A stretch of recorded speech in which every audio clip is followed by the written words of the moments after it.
Welcome to Pop Culture on the Apricot Tree, where we talk about gospel insights through great stories and help you find entertainment that is both true and beautiful. I'm your host, Liz Busby. I'm a writer of science fiction and fantasy and a reviewer of books and a Latter-day Saint. And with me today is my co-host, Carl. Hello everyone, my name is Carl Cranney. I have a PhD in religion and I like to write on the intersection of religious themes in pop culture. And then we have two guests with us today. Gigi, can you introduce yourself? Yeah, hi, I'm Gigi Knapp. I'm a student writer and producer, and I've done most of my critical studies in animation in Japan and children's media. And then we also have with us Andrew.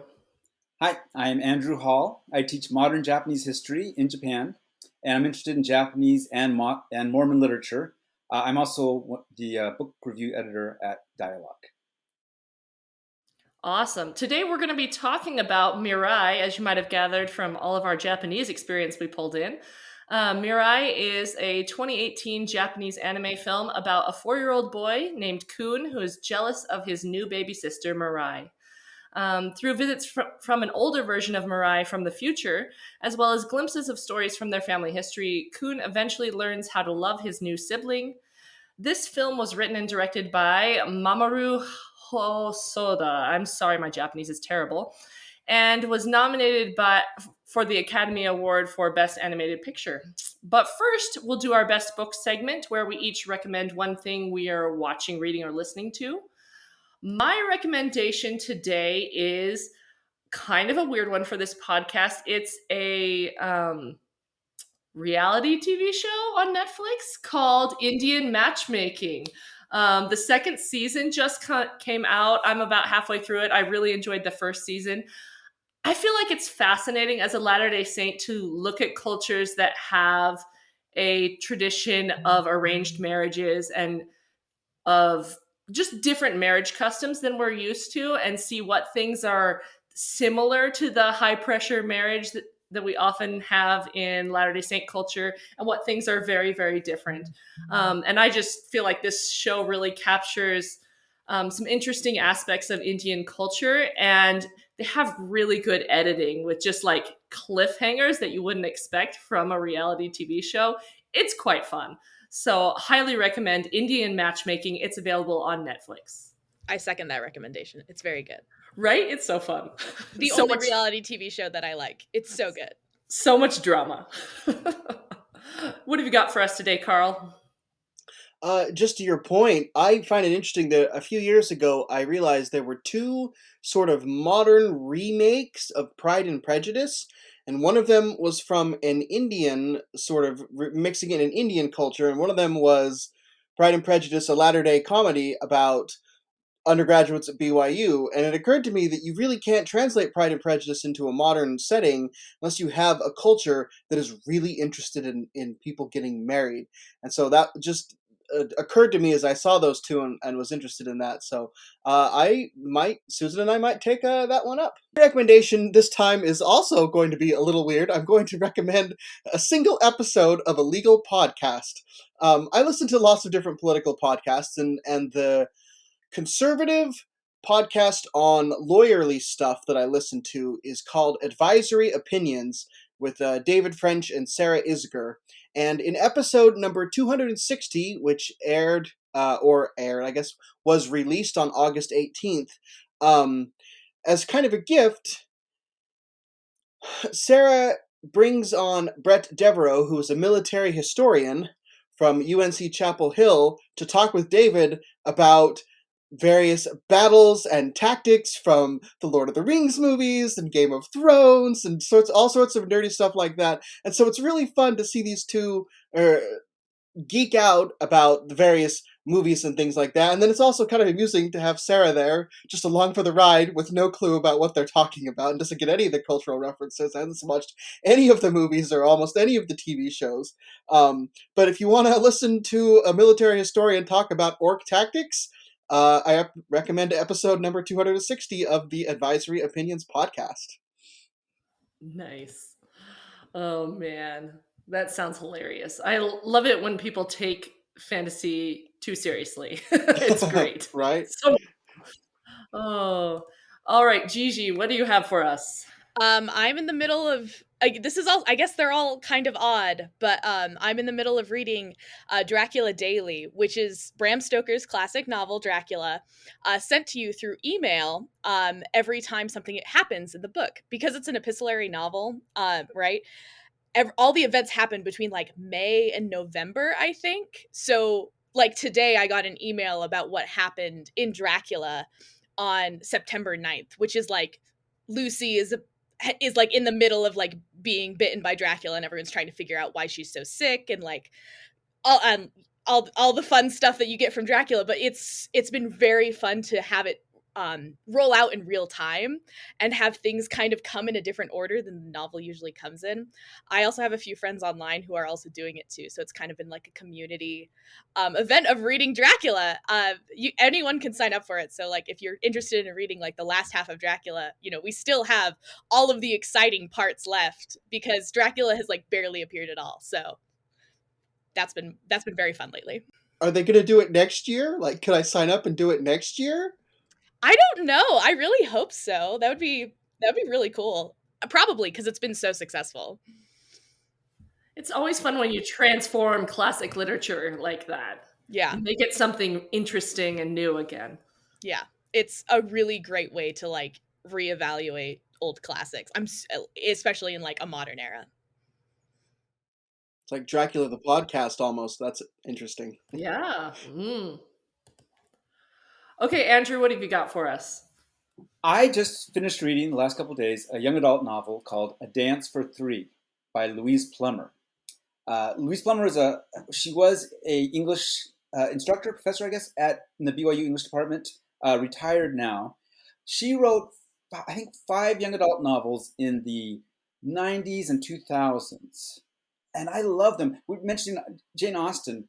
Oh, and these are for the national. These are nationally published YA novels, not LDS published novels. But they're all set in Utah and usually have Mormon characters. Um, Speaking of Austen, I mean, John Benjamin has talked about how her novels are very much like Austen in the modern world. There are these young women protagonists who are sophisticated, funny, and hip, have this kind of ironic worldview, but have this also kind of a certain, conservative world that are coming from. So it's kind of a bridge back to the values and techniques of her work. And also they make terrible mistakes, but learn from them. And A Dance for Three is, I think, her best novel. Her first ones were a little more on the humorous side, and this one has a lot of humor, but it's also a very serious story. It tells the story of Hannah, a Salt Lake City teenager, who at the beginning of the novel finds out she's pregnant. She tells the birth father and is abused by him and abandoned. He hits her, and that's not the only problem in her life. We kind of find out gradually. Her father had died a few years earlier. Her mother's descended into a debilitating depression, leaving her to run the house. And she cracks under this pressure and goes into a psychiatric hospital. And so a lot of the novel is her regaining stability and the community rallying around her. They were not quite as aware as they should have been of her problems. But then as they become aware, her local bishop, her neighbors, her friends all rally around her. And we see the work that she has to put in with the psychiatrist to understand what happened to her and rebuild her world. And then at the end, she decides to give up the baby through adoption. Now, this came out in 2000, so a little over 20 years ago. And we just adopted our first son just, I think, a few months before I read this novel, I remember. And it really hit me to see, what a birth mother, potentially some of the things that a birth mother might go through, and deciding to do an adoption. And I remember being floored by it. And so that's why this novel was on my mind. Just recently, we had the AML, the Association of Mormon Letters, 100 list of 100 great works of Mormon literature. And so I remember, I love this book. And so I recommended it. And it was chosen to be one of the 100. And so I'm supposed to write a blurb about it. But I didn't remember that much. And I went back and read it. I found, I think, the only copy in Japan that I think there's only one. I got an interlibrary loan. I could only read it in the library. They wouldn't let me take it out. So I've been going to the library and reading it. And it just brought it all back. And for one thing, these characters, they're so well fleshed out. I really feel their pain is my own. And at the end, she's given up her baby for adoption, and she mourns it. And the mourning she goes through and celebrating and happy, thinking where he's gone to, but also the mourning in her own life, and that just meant so much to me to see, the sacrifice that were involved in adoption, and we actually had a baby later, a few years later, that we was placed with us, but then he had to go back, we had to give him up, and I remember, and we really felt like we were mourning something, loss of this baby, even though the baby wasn't dead, and so then that all came back to me as well, and so it means a lot to me. A Dance for Three by Louise Plummer. Oh, that's so interesting. I'm gonna have to check that one out. I read her book, The Unlikely Romance of Kate Bjorkman, in John Benyon's class when I was at BYU. It was a great book. I really liked it. It has an unusual ending for a romance novel. So I'm excited to get a chance to read more of her work. All right. Well, now on to our main discussion about Mirai. Big question. I mean, I can guess what those who speak Japanese would do, but big question, did you watch it dubbed or subtitled? Subtitles. Oh, Subtitle, subtitled. yeah. I watched the dubbed version because I was doing some other stuff at the same time, but usually I would watch the subtitled version, and that is the correct answer. So interesting. There was a moment where I wanted to, where the mother is talking with her mother, sort of about her experience growing up, and the grandmother was talking about, oh, you were a terror as a child, you never cleaned anything up, and that moment was so poignant to me that having watched it and been reading the subtitles that went, I thought, I want to see how they did this in English, and it turns out the subtitles are exactly the same. But that was an interesting moment that I thought I wanted to see if they had translated it differently, because I know that sometimes the subtitles in foreign films.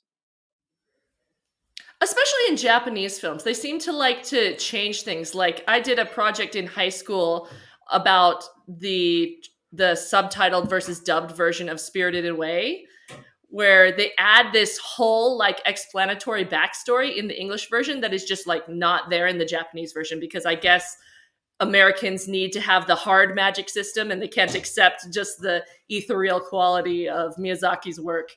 And there needs to be constant chatter going on. The Japanese films are often they're just okay. They're not talking. They're looking at each other. Maybe some visual clues, but they're not talking. And the English, both the subtitles and the dubs, want to fill that up with some speech. Probably the worst one with that is Kiki's Delivery Service, where Gigi the cat is constantly talking, and he's funny. He's what's his name from Saturday Night Live? Does the dub.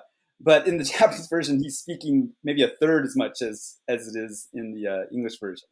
And so it's a little bit of this. I saw every once in a while they keep on talking in English, while the Japanese, they've stopped talking, basically. Yeah, they added a lot of information into Mirai. Like I noticed, just like, because obviously, because he's like a kid, like Kun, so he would just like repeat the same thing over and over again in Japanese, but they would like rephrase it in English to like kind of communicate, I think, to the audience, like, remember this character, like remember what we're talking about, when it was like it's a lot more implied in the Japanese. I will say, even though I will always watch everything subtitled, I try not to like dump on the dub too much, because it's more important to me that like Japanese animation is accessible to people rather than like trying to be hoity-toity about it. But like, I agree, the subtitle is superior. I went back and listened to the English, a couple of scenes, and I thought they did a good job. Yeah. Yeah, it's interesting when they have cultural things that don't translate well. Like the English version has to explain what Girls' Day is or Doll Day. Like they call it both, and they have to squeeze all that into the dialogue in order to explain it to the Americans. Well, what did you guys think of this movie? Had you seen it before? I know Gigi, you had. Mm-hmm. I had. Yeah, I've watched a lot of Hosoda's films before. I like a lot of them. But yeah, this one I think actually BYU played at International Cinema, so I saw it on the big screen, which was really nice. No, I hadn't seen that. I watched a lot of this, what you might call what do you call it? Okay, but anyways, these kind of movie anime, prestige. Let's call it that. These prestige anime, like the Ghibli. I watched a lot in the '90s and 2000s, and I've kind of but I've kind of stopped in the last 12 years or so. So I haven't really kept up. I watched The Girl Who Leapt Through Time by Hosoda before, and that's great. I mean, that's an amazing movie. So I've fallen behind. So actually, last night I started watching Belle, his most recent movie. So I'm starting to catch up. I need to watch that one still. I saw that in theaters for like the 2 days it was in the States. It was so good. So good. Well, it's a much bigger movie, right? This Yes. is a, it's got these little fantasy scenes, but it's basically essentially a pretty quiet family drama. While Belle is this huge fantasy world.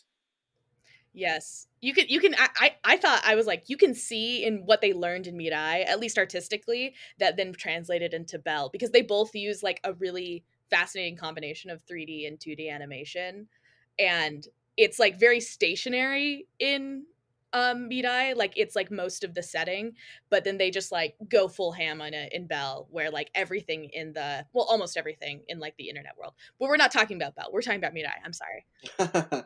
Something that I appreciated about this was the intimacy of the characters in the movie, and its very small focus, because the sort of metaphor. First of all, I love their house, because it's a house built around this tree that then ends up being a metaphor for the family tree, in what I thought was a really touching, for those of us who've hung out on ancestry.com or whatever, the sort of the actual genealogical family tree, where they sort of touch into stuff. I liked the intimacy of it, and that even the different people he interacts with through the various fantasy, time travel slash hallucination, whatever those are his sister, his dog, and him and his grandpa, and then they have glimpses of a couple other family members.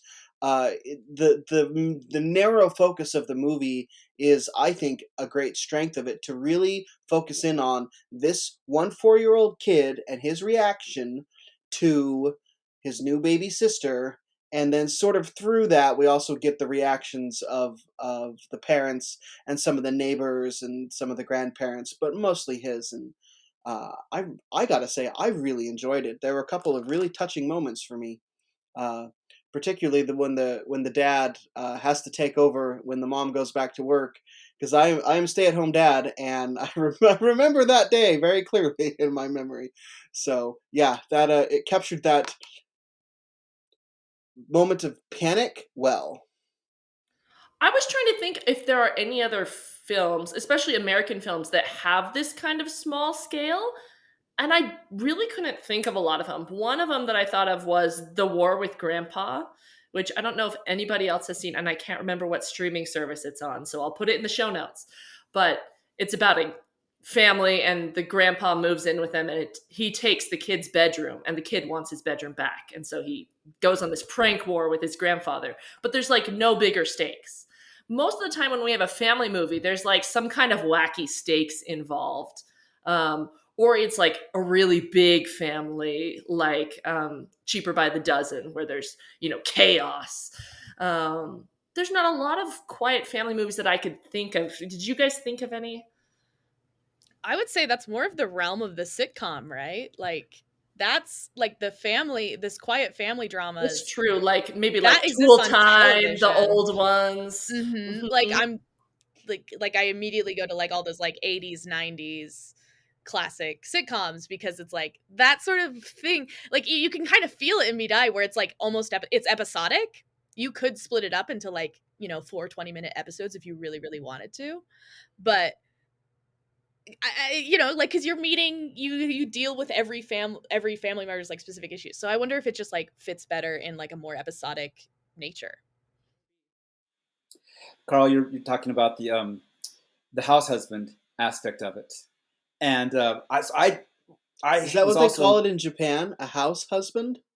There's a little animated series on Netflix called The Way of the House Husband.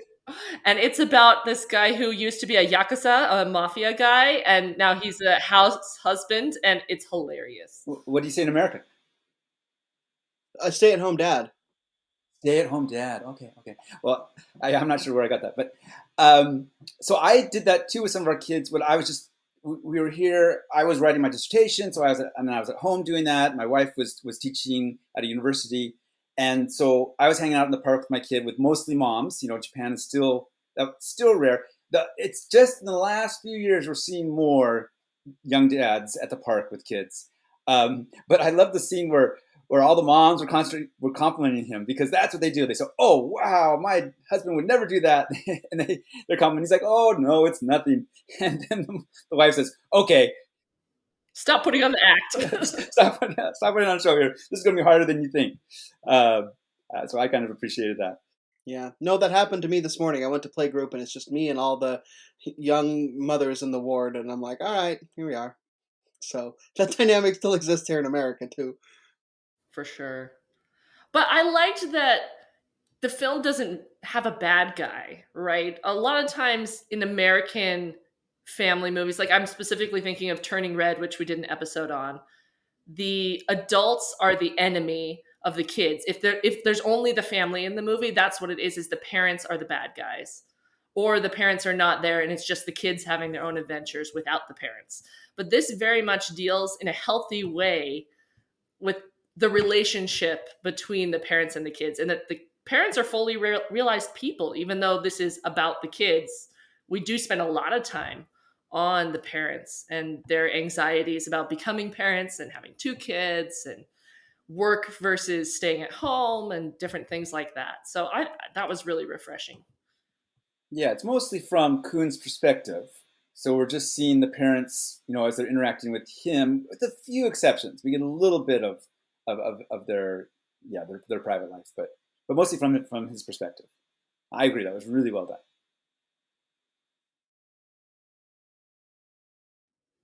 Okay, Gigi, you had some stuff in here about the cinematic things, the artistic things in here, which I don't know anything about. So with animation, it's interesting because you're not limited by reality, but there's still a lot of camera work and things that go on, especially in Japanese animation, I feel like. Yeah, what I thought was interesting is they keep it very very very steady. Um and especially once they like introduce you to the house, they like that there's like an angle where you can see the stairs in like the tree room, and they stay on that angle for almost the entire movie. Whenever anyone is in that room, it is in that angle. And then even like when they move from like a different shot to a different shot, they don't pan, they don't like show us how the house works. It's almost like architectural. So I thought that was like really fascinating why they did that. And I thought it was just like about like Kuhn's life is so steady and so like normal up until he's like learning to deal with all these new emotions, all this new relationship. So I thought that was like some really beautiful perspective, just because like you see everything in the house, you see all their stuff, all of Kuhn's stuff, especially because I think that's what he's focused on, but you see it from the perspective of what I thought was like the dad and his architecture mind, to being like, this is what the house should look like. Yeah, I was reading in some background articles about the film that the director actually had an architect friend design a house, and that's the house. That's the house they used in the film. And I watch a couple of Japanese YouTube channels of people who've recently built houses in Japan, and they all have like this minimalist aesthetic that the house in the film does, and I love it. But I do, as we're watching the film and seeing the kids dump toys all over and like everything has to be lined up neatly on the stairs, I'm like, is this really practical for a family with two young kids? This kind of minimalist aesthetic with no storage, and I don't know. It was pretty funny. I was kind of waiting for Kuhn to fall down those concrete steps, to be completely Mhm. honest. Totally would happen in reality. Oh gosh. Yeah, that happened to my sister and brother-in-law. They moved into their new home. It had like metal spikes on the staircase where they'd welded it together with their like with their two very young. Well, I think they moved into the house. They didn't have kids yet. But then when the kids started crawling around the stairs, they were like, "Oh man!" Like whoever designed this building clearly did not anticipate ever having children in it, because there were some problems there. I did notice that, and I think you're right to point out that cinematically they're trying to make it very very steady, and that Kuhn expects his life to be a certain way, and they use the camera work in animation. You can still call it camera work. It's Sure. okay. And then when his imagination springs to life and he starts meeting these people through this sort of time travel stuff, then they start changing it up, and as he's evolving, the camera work itself evolves, and that's a nice usage of some cinematic techniques to kind of to ground you at first, and then help you go on this ride with this little kid to sort of discover ride of self discovery. And so I appreciated that. I was, yeah, glad to see some cinematic techniques being used to help tell the story very quite well. Yeah, it really takes over when Mirai like rescues him from the train station. Just completely like they're flying through the air, and the camera's like flying too. It's like circling them, and obviously that's like more complex animation, but like it really comes into focus at that moment that just like this is fantasy, and not in like, oh, he's imagining it so therefore it's not real, but like this is wonderful and fantastical and childish, but like um Childlike. childlike. Yeah. It takes it's a real shift in tone in that last fantasy scene where he goes to the Tokyo station, and this scary Tokyo station, and it seems like maybe his life is in danger, and his sister's life's in danger. That's quite a shift, and then goes into the flying scene, like you say. But it's very different from the simpler, in home or all kind of Yokohama based stories of the first part. I was gonna say, up until that point, I was like, this is kind of a fun movie. I wonder if I should turn the English dub on and watch it with my kids. And then when the train was trying to eat him and take him to the land of the lost, I was like, nope, not gonna show that to my 4-year-old. Maybe not even my 6-year-old. Like, that was terrifying. I did watch it with all my kids during the pandemic. It was one of the movies that we discovered when we were watching lots of things at the beginning of the pandemic, and they were okay with it. I think she was 5 at that time. She was a little bit more nervous about it, but it turned out okay. It's pretty short in terms of like scary things. I often recommend like Studio Ghibli films for people who have very anxious kids. Like Totoro and Kiki are very even killed films with like a tiny bit of scariness, but not as much tension as many American kids movies where there's dramatic tension the whole time. I feel like the like more comforting family nature of the film is often good for kids who are really scared of tension in movies. Like my youngest just could not handle any kind of tension. She wanted the movie off within like 20 minutes of most movies because something bad had happened and she couldn't handle it. And the whole Tokyo station scene, especially like with the ticket taker, no, the lost and found manager man.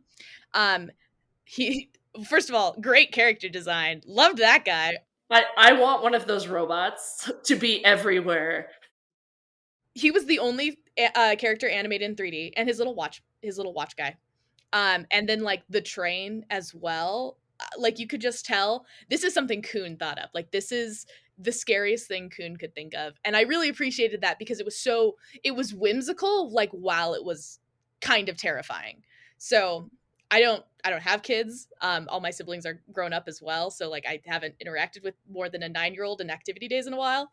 But I like I like thinking back to when I was a kid, I would be like, oh yeah, I would have thought of something like this, like getting lost. Yeah, you're gonna have to go on the scary lost kids train, in the worst possible situation that you could ever think of. So I did appreciate like the extreme fear, that like kids jump to. I relate to that as an anxious child. Right, it was right after he thought his parents had left on the trip without him. Is when he has this fantasy, and it fits in with his train fascination, right? That he would have this train, then have this kind of train nightmare. I really thought that this captured as somebody who has a 4-year-old son right now, captured sort of that age, maybe a little more mature than Marcus as far as fantasy and fantasizing and stuff. Although, again, it's not clear if he's making this up or not. If it's sort of a Calvin and Hobbes thing, does Hobbes really come to life, or is this just all in Calvin's imagination? That's actually never addressed, and it doesn't have to in this movie either. But I felt it captured sort of that young child like mindset really well, and gave us a glimpse into it. Even the moment where we were talking about earlier, where Gigi pointed out that Gigi, yeah, yeah, like the cat in Kiki. right, okay. Um, where you pointed out that he is just repeating the same phrase in Japanese over and over and over, and in the English subtitles, they changed it a little. I was paying enough attention that I realized that he was just saying the same thing over and over and over. Um, and it felt very authentic to me because that is exactly what my son does to me when he's trying to get my attention. He says the exact same 5-word phrase or whatever it is over and over and over until I stop what I'm doing and look at him. And so I thought it captured that childlike wonder and also the confusion of this new environment with his little sister now present, as all the family dynamics sort of shift around this newcomer, and it felt very genuine to me in a way that other movies do not. I remember just reading a comment somewhere about how, like, the Cosby kids were basically little adults because they were snarky and humorous, whatever else. But this felt more like, to use that example again, Calvin and Hobbes, where it really captures sort of that element of being a young person with fantasies and you're running out playing spaceship with your pencil or whatever, and I enjoyed that a lot. They didn't seem older than they were. I mean, we saw these fits. These kids, the 4-year-old have a 4-year-old fit, and it fit very well. And the baby Mirai, she wasn't. She was cute, but she wasn't cutified. She often had this kind of lost look on her face, like, "Oh, what's going on?" Yeah, they both. I like that about it. Yeah. I think so. I was reading reviews of this film, and the one on the Roger Ebert website, the reviewer totally panned the film. And like he was very hung up on the fantasy sequences. He's like, this kid has really weird hallucinations, and no 4-year-old would have such put together hallucinations. And I was like, we're used to American storytelling where things need to have rules and make sense. Like even our versions of Alice in Wonderland are very sense made of them. They're not nearly as just accept the weirdness that's happening. We need to know the rules. And I think that can be hard for people who aren't used to watching Japanese anime films, especially in this Ghibli-esque style where there just is magic and we're not going to explain it to you. And new things are just going to happen and you're just going to enjoy the feelings they bring and not try to understand it. I feel like that reviewer needs to go hang out with a 4-year-old niece or nephew of his for a few hours. I know. I was just like, what is this? How can you hate Mirai? It's so great. Well, some of the comments I saw just from just regular watchers, I don't think they're formal reviews, but they complained how whiny Kun was, and that it was hard to be around Kun for very long because he was so annoying, and it didn't seem like the parents were disciplining him very much. And also some people complained that the mom was too mean to hear this dad's trying hard, and she was being too mean to him. But I don't know, what do you think of that? I liked that because it's reality. Like, no one follows their parenting aspirations all the time, right? Even when you love your kids and you're trying your best, like, there are moments of stress when you're going to snap at people and say things you shouldn't say within your family. And I like that this film could portray that, and the mom doesn't become a villain. It's just like she had a bad moment here, and you could see why, because her mom was coming and she was stressed out about looking like a bad mom. Um, and then she makes up for it later and she realizes what she needs to do and grow and change as a person, but she's not a villain because she did that. Yeah. Besides Kun, like, she's kind of the one with the most defined arc. Like complaining that she has flaws that she needs to fix. It's like, yeah, it's a movie. People change over the course of movies. That's why they're compelling. But yeah, no, I totally agree. Like, of course they're all gonna snap at each other. Of course there's gonna be friction within the family. Even in such like a pretty house and such a like a pretty film. Not there can't be no tension. Right, the scenes at the beginning where Coon's trying to get her attention and she's breastfeeding the baby and literally falling asleep while she's doing it. And I'm like, yep, that tracks. Totally understand that. Yeah. Yeah, I just felt like the family dynamics were on point in this movie. Like they felt real to me and not like movieized. It wasn't simplified. It just felt like real life, which is pretty hard to do, I feel like. I don't know if it's hard to do. I just think Americans choose to never do it. Maybe this is the case. Could be. I was curious in the show notes, Liz, you talked about how the kid behavior is spot on that we've talked about, but uh you mentioned that some of these the dream sequences, the imagination sequences, whatever we're calling them, felt a little off to you, even though the emotional core still worked. I'd be curious to unpack that because I thought they all really. I think it was just the dog one at the beginning was a little weird. Oh, okay, sure. Maybe it went too far and I was still in my American brain trying to understand like has he become the dog and the dog is like following him but he's a person and the parents are reacting to Kun like he is the dog. And so I don't know. I was just kind of wait, what? What is going on here? It was interesting. Though it was an interesting comparison to be like, oh, the dog used to have all their attention till Kun came. So he's the only one who understands Kun's feelings. That was an interesting choice to include the family dog as one of the relatives that he goes and visits.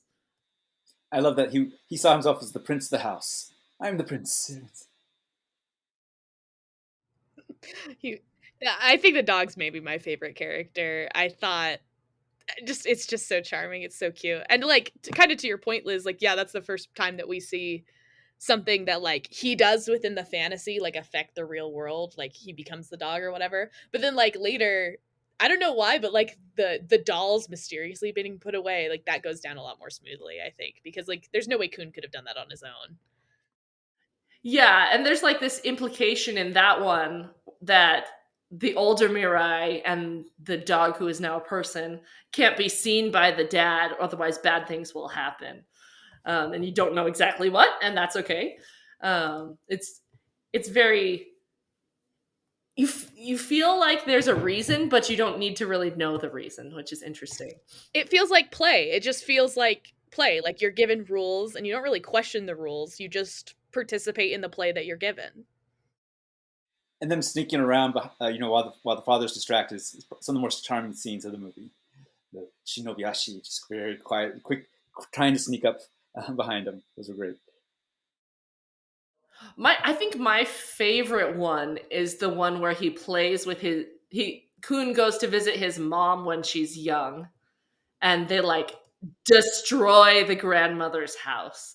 Like they're having fun making a mess and pulling all the food out of the fridge and pulling all the books off the shelves.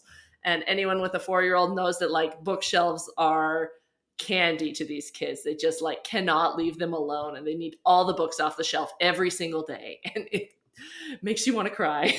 Yes, as you can tell from behind me, I enjoy books. Those of you who are watching this on YouTube, and it's a constant struggle. You can see right here, this is where I lost the struggle today, and I haven't cleaned it up yet before we started Yeah, recording. yeah. So, yep. And then just like they're basking in this making of chaos, and then the doorbell rings or they hear the door creak open because the grandma is home, and everything is just totally changed. They realize in a second that they're going to be in huge trouble.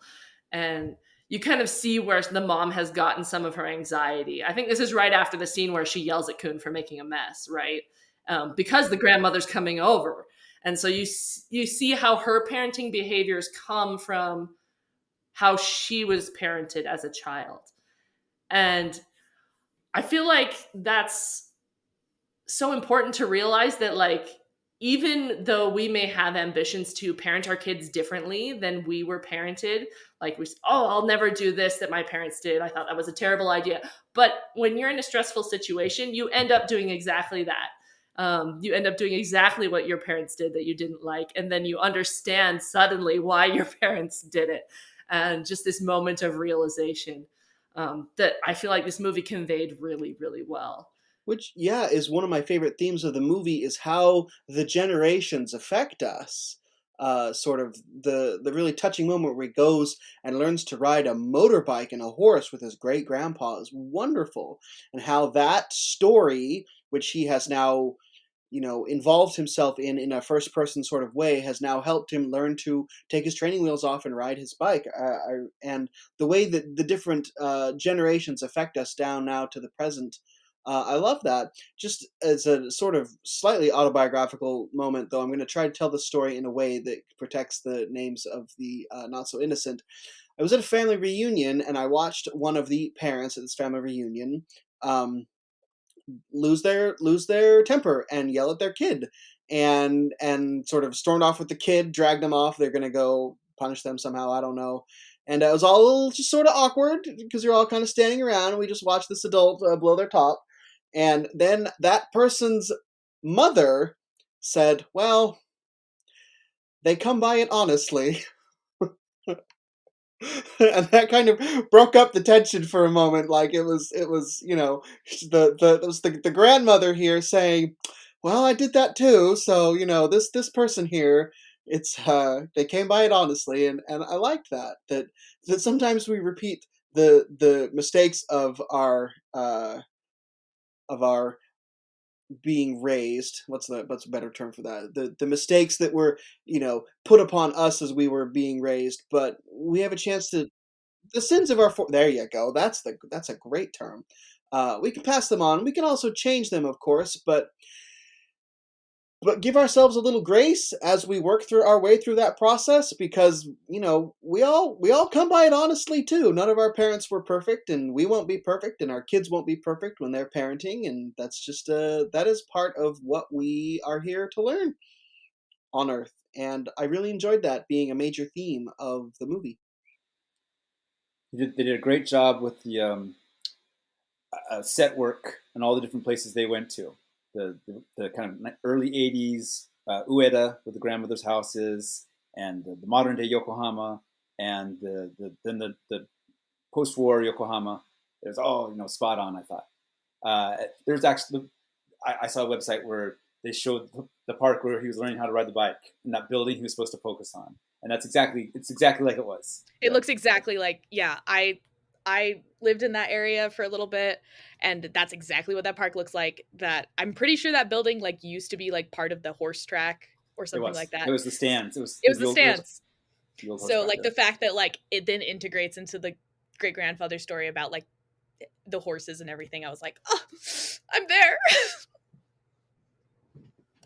I love it. It's just such a good sense of place in this movie. Like from the architecture of the house and just the various real places in the movie. It's just delightful. Which is also Yeah. why I like that the moment that makes Kun sort of have his scary experience in the Tokyo train station is a camping trip.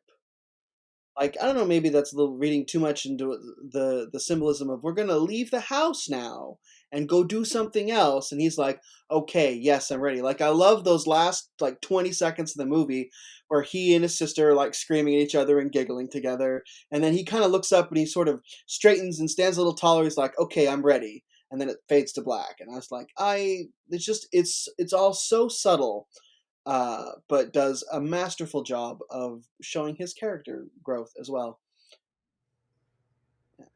Especially the fact that he was gonna like his yellow pants magically come out of the dryer and he was gonna change into the yellow pants, and then he goes, no, I can wear the blue pants. And I'm like, yes, you learned a lesson, 4-year-old. You got it. You figured it out. You can tell this movie was made by the director had just had his second child when they started making this movie, and you can tell it is made by someone who has kids, and appreciates this cycle of parents not being perfect and doing the things that your parents did that you said you'd never do. That was one of the complaints we had when we watched Turning Red, is that it felt like a movie that was made by people who didn't have kids, who had only seen the kid perspective on things, and there wasn't a lot of understanding for the mother. And I feel like this film really understands it's made by a parent, and you can feel that in it. Yeah, that was my favorite criticism of Turning Red, was that if you're going to do a coming of age story, you have to have been on both ends of the of you have to be both the you have to have experienced both being the parent of someone coming of age and the person who was coming of age, and it was obvious in that movie they had not. And it is obvious in this movie that he is paying close attention to both himself as a parent and the growth that his children are going for, and it creates a masterful movie by paying close attention to all of those fine details of the individual interactions between these various family members. Well, I think we've talked about pretty much everything, unless anyone has anything they're dying to talk about. Favorite scene, maybe the grandfather racing the grandmother. Oh, That yes. was so sweet. I loved that it was a callback to, because the mom is talking to the grandma about that story in the beginning, and it kind of reminds me of those legends in your family history, right? That like get twisted and passed down in strange ways. And you're like, did this story really happen? And your parents are like, I have never heard that story. What are you talking about? And you're like, no, I swear you told me this story about grandma. And just how those change. And then we see that it really happened, or at least it did in the fantasy. I think it really happened. I think that was reality. Yeah, this whole thing rides the question of whether Mirai is really coming from the future to save him or not. Oh yeah, I mean, he's seeing things that I mean, Kuhn could not have thought of these things. Like his sister coming, at age 12 or so as a middle school student. I mean, and her attitudes. I don't think he could have come up with that on his own. I think that these are real kind of magical things that he's going through. Just reminds me of some of the stories my mom would tell, like the story of her running away.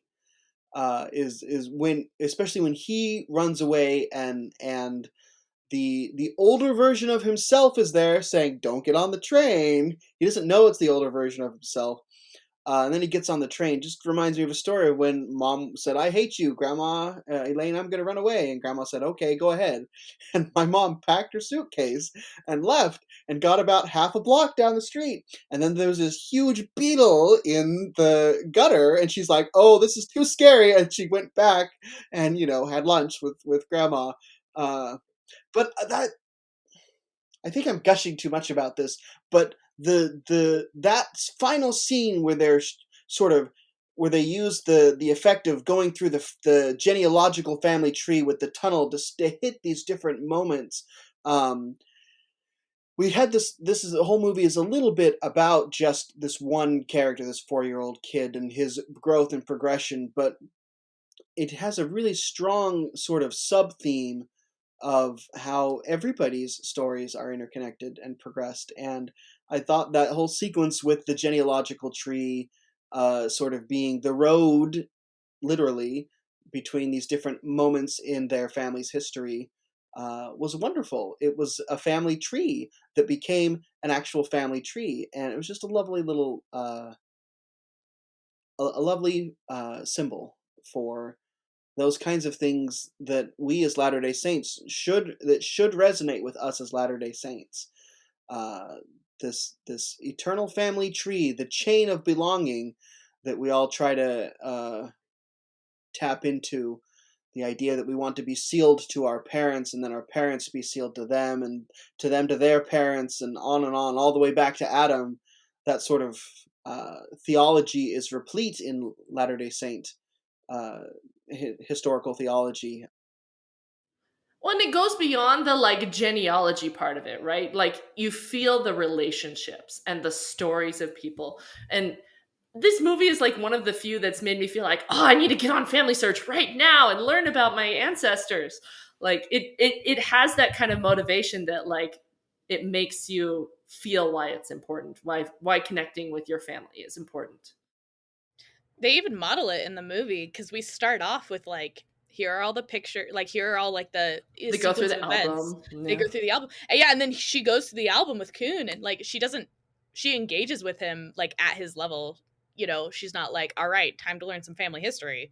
She's like, all right, here's me, here's you, here's what came before us, and then like, you know these people or you have a connection to them somehow. So I thought that that was like, I was like, oh yeah, like that's something that happens naturally. You just have to appreciate it. Well, let's get into our ratings and wrap it up. I imagine these are going to be pretty quick. Content wise, I don't think there was anything really objectionable in this movie. That, like you said, maybe the train scene is a little scary for the under five set, but pretty much I did very. notice a couple of dead bodies in the water when the great grandpa is injured in World War II, but that You is have to look for it. that's literally it. It's far from the most traumatizing animated film about World War II, which we won't talk about. Which we won't go into, but I do recommend. Grave of the Fireflies, in case anyone wants to look it up. But make sure you're doing something happy after. Right? Seriously. So yeah, but if our content is celestial, terrestrial, celestial, yeah, it's celestial. I mean, that's all. Even the hard things, the difficult things, and you know, the tragedy of the war. It's And still, even more so because it's focused on family history. It's a very celestial movie, I feel like. Artistic merit wise, 1 to 5 popcorn balls is our rating system for artistic merit. give it the 5. I give it the 5. I give it the 5 as Hosoda's well. just so good. He's so good. There's like 2 directors right now in Japan who I feel like are really like pushing the medium, and he is one of them. So Okay, what's the other? oh, Shinkai. Is he the one who did Your Name? Is that who Your we're thinking Name. of? Okay. Your Name Okay. and Weathering with You. Okay. Yep. One other one I like a lot. Recent one is Penguin Highway, Penguin Highway, yes. and they apparently have a new one coming out too. Who's the director of that? I'm gonna look it up. Morimi. Morimi is the next person. I'll have to look that up. So yeah, see Belle if you have the opportunity to. So I had a thought actually back on the content rating real quick, and the idea of going to the land of the lost or whatever they say was much less traumatic in this version than when they do that in the animated Pinocchio movie, which when they turn everybody into donkeys, the naughty kids get turned into donkeys and are put on the ship and sent away where they'll never see their parents again. Like that almost traumatized me when I watched that the first time. I'm like, oh my gosh, those poor kids. This one was much tamer compared to that, and most people think Pinocchio is appropriate, so do with that what you will. Yes, there you go. That's the kind of level we're on. Okay, and then finally, gospel connections. I think we all really thought this was a highly gospel connected movie. We're 1 to 5 apricots. I would give it 5.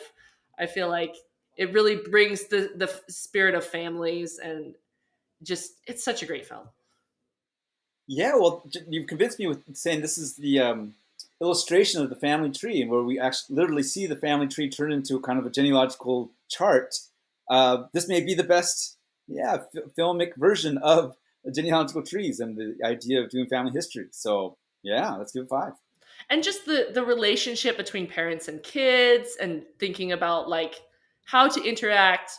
Obviously it's not a Christian movie, but like it has a lot to say about how to interact morally with your family and what to do when you screw up, and how to say sorry and try again.